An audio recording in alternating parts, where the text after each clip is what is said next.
estamos em nova estação, começou o outono e temos ali um cenário de expectativas em relação ao clima no desenvolvimento das lavouras em segunda safra no centro-sul do Brasil, as culturas de inverno no sul brasileiro e se o fenômeno Laninha ele volta, se entra num período de neutralidade ou não. Enfim, para falar a respeito destes fatores, como que as culturas vão ser atingidas, eu vou conversar com a Bruna Luiza Peron, meteorologista da Rural Clima, que participa conosco ao vivo pela internet. Bruno, obrigado pela sua participação aqui no Agricultura BR, no canal do Boi. Como que esse outono, o clima dele vai influenciar no desenvolvimento dessas culturas de inverno e também o milho segunda safra? Bruna, boa tarde, seja bem-vinda. Boa tarde, pessoal. Boa tarde a todos. Com relação, né, à nova estação, então a gente tem que levar em conta a redução das chuvas gradual que devem ocorrer aí na região central do país, principalmente quando a gente fala aí das regiões produtoras do Centro-Oeste, Minas Gerais, parte aí do Mato Piba, que as chuvas, né, ao longo do mês de abril, elas não vão se estender mais do que na segunda quinzena. A gente vê um cenário onde as chuvas elas devem ir ali até meados de 15 a 20 de abril, né? Então, as lavouras de milho que foram plantadas ali em fevereiro ainda estão dentro de um período seguro, né? A gente fala que deve receber ainda chuvas persistentes aí ao longo desse próximo mês, né? Praticamente um mês aí. Mas as lavouras de milho que foram plantadas mais tardiamente, ali depois do dia 20 de fevereiro em diante, já entram num período mais crítico, onde deve faltar chuvas, né? Especialmente para algumas lavouras ali de Goiás, Tocantins, que houveram atrasos, tanto na colheita da soja, tanto no plantio, né, desse milho segunda safra. Então, deve já entrar num período mais crítico, entrando ali em abril, onde deve, assim, pegar a principal fase, né, de desenvolvimento da cultura deve pegar ali períodos mais secos, né, com praticamente sem chuvas, né? As chuvas elas não vão se estender. Isso é uma coisa que a gente vem falando desde o final do ano, que havia uma expectativa dessa chuva cortando ali meados de abril. O cenário vem se confirmando, né? Cada rodada de modelo, cada previsão que a gente faz, esse cenário vem se concretizando dessas chuvas, principalmente na região central, pegando o cerrado ali como um todo, né?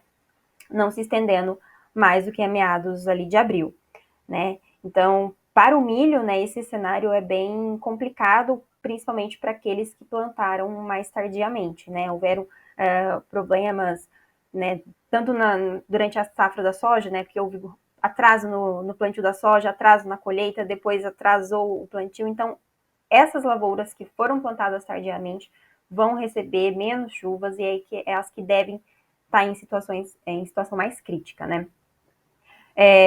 Quando a gente fala do outono como um todo, vamos falar agora tanto de chuva como de temperatura, né? Esse próximo trimestre, né, abril, maio, junho, com relação às temperaturas, ele deve ser ligeiramente, né, acima da média. As temperaturas vão ficar ligeiramente acima da média durante o trimestre.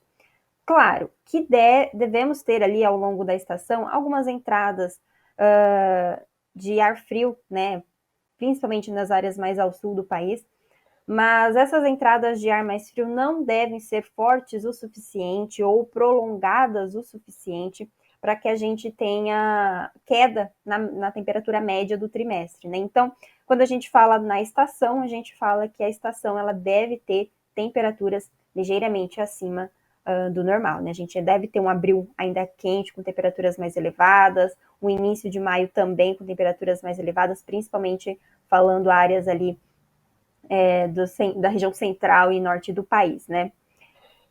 Esse cenário aí de temperaturas ligeiramente mais elevadas, com possíveis entradas de um ar mais frio, está diretamente relacionado à entrada ou não, né, ou quando isso vai acontecer dessa laninha, né, que todo mundo está falando. O fato é que o fenômeno El Niño está, sim, indo embora, né, ele está perdendo força, mas ele está perdendo força de maneira muito gradual. tá? Ele tá, a cada semana ele diminui um pouco as anomalias, mas é muito gradual essa queda, não está ocorrendo de maneira rápida e nem de uma hora para outra. Então, a expectativa é que a gente entre numa neutralidade climática, quando a gente não tem nenhum El Niño, nem a Laninha atuando, ali para maio, meados de maio, início de junho. E aí, a gente entrando nessa neutralidade, claro que a gente tem maiores condições para entradas de ar mais frio. Mas como a gente está saindo de um El Niño, uma situação de El Niño, temperaturas muito elevadas, a atmosfera não responde de forma tão rápida, né, a essa transição. Então, essas ondas de frio que a gente tem muita gente já falando aí que deve ocorrer entre outono e inverno, elas ainda devem ocorrer, principalmente durante o outono, ainda de uma forma mais branda, né? Elas não devem vir tão intensas e nem tão duradouras e deve ficar, principalmente ali no começo, mais restritas às áreas da região sul, tá?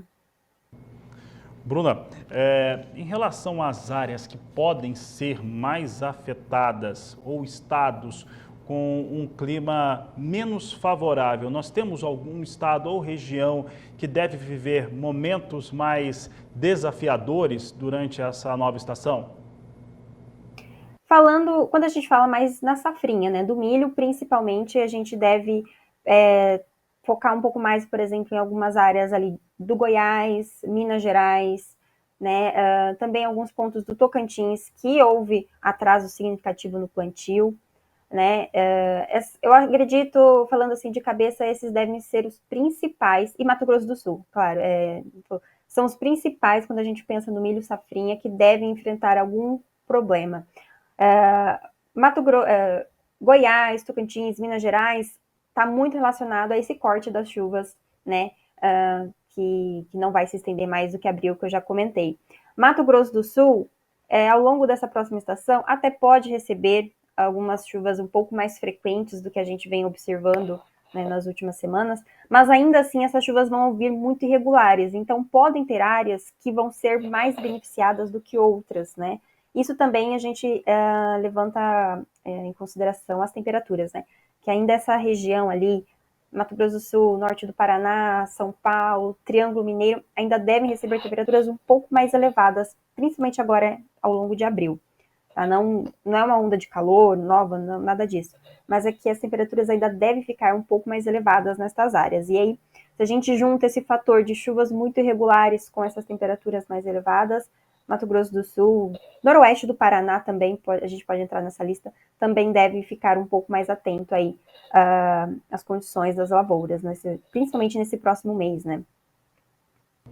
Para encerrar, falando a respeito especificamente do sul do Brasil e as culturas de inverno, e a gente pensa no trigo, canola, cevada, entre outras culturas, como é que o clima pode contribuir nessa nova estação ou não com o desenvolvimento delas?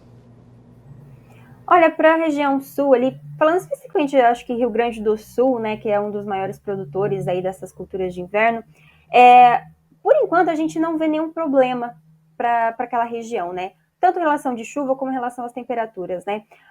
Nesse próximo trimestre, e até entrando ali em alguns no trimestre do inverno, né, a partir de julho, a gente vê condições favoráveis para chuvas. Então, isso vai favorecer as lavouras. É um ponto bastante positivo aí para o desenvolvimento das lavouras, tanto de trigo, cevada, a canola, todas essas culturas que são plantadas agora a partir de abril, né? Então, elas devem ser favorecidas por chuvas mais frequentes, né? A gente tem visto ali uma frequência maior de entradas de frentes frias que devem passar pelo Rio Grande do Sul. E essas chuvas mais persistentes vão favorecer o desenvolvimento dessas culturas. Com relação ao frio, a gente, por enquanto, não está vendo nada de frio extremo ocorrendo ali ao longo do outono, nem durante o inverno, né? Mas as condições de temperaturas para a região sul, né, falando especificamente do Rio Grande do Sul, devem ser bastante favoráveis, né? Pode sim ter a entrada de um ar um pouco mais intenso, né, um ar mais frio ali sobre o Rio Grande do Sul, que pode favorecer essas lavouras, né? Tem muito produtor que quer uma geada agora no começo do cultivo, né, nessas lavouras aí de inverno, justamente para controle de pragas, etc. E não a gente não descarta essa possibilidade de ocorrerem essas geadas ali, principalmente falando final de maio, início de junho, julho, devem ocorrer algumas geadas, especialmente falando do Rio Grande do Sul, né? Mas, de maneira geral, o frio, o inverno, não deve ser tão intenso, né, a ponto de provocar algum estrago, né? E o que a gente vê, né, com uma possível entrada de uma laninha lá na frente, né, a gente pensa muito nessa laninha vindo a partir de agosto, não antes do ainda no primeiro semestre, apenas ali no segundo semestre. Então, essa laninha vindo lá para o segundo semestre, ela pode até ajudar ali as culturas de inverno durante a colheita, né? A gente teve muito problema na colheita do ano passado, principalmente do trigo, né? Por causa das chuvas abundantes que tivemos, né, durante a primavera de 2023. E o cenário vem se desenhando para uma primavera um pouco mais favorável para essas culturas, né, para entrar numa colheita dentro de uma normalidade, né, podendo ter chuvas, óbvio, mas não se mostrando tão extremos, como eventos extremos como a gente teve no último ano, né. Um ponto que eu gostaria de ressaltar, que uma coisa que a gente tem visto, tem ouvido muito o produtor falar, é nessa redução da área de trigo, né? Porque justamente devido aos problemas que se tiveram ali na primavera de 2020, durante a colheita, né? Então, pode ser que a área de trigo plantada para esse ano, né, 2024, seja menor.